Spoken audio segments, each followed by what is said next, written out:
ഹബീബായ തങ്ങള് വഫാത്തായി പോയപ്പോ എന്നും മദീനത്തെ പള്ളിയിൽ ബാങ്ക് വിളിച്ച മഹാനായ സയ്യിദുനാ ബിലാൽ റളിയല്ലാഹു അൻഹു പിന്നെ മദീന വിട്ടു പോവാൻ തീരുമാനിച്ചു. എന്താ തീരുമാനിച്ചത്? മനസ്സിനൊരു സ്വസ്ഥതയില്ല. മദീനത്തെ പള്ളിയിൽ വരുമ്പോ എപ്പോഴും കാണുന്ന ഹബീബിനെ കാണാതിരിക്കുമ്പോ വലിയ ബേജാറാണ്.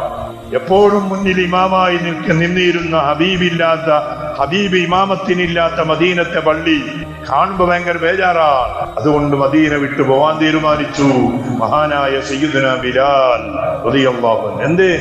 ഹബീബിനെ കാണാത്ത മിനിറ്റുകൾ, ഹബീബിനെ കാണാത്ത സമയങ്ങൾ, ദിവസങ്ങൾ അവർക്ക് വലിയ പ്രയാസമായിരുന്നു. കാരണം അത്രത്തോളം ഹബീബിനോട് അവർ ലയിച്ചുപോയി. കാരണം ലയിക്കാനുള്ള അഴകുണ്ടായിരുന്നു സയ്യിദുനാ റസൂലുള്ളാഹ്.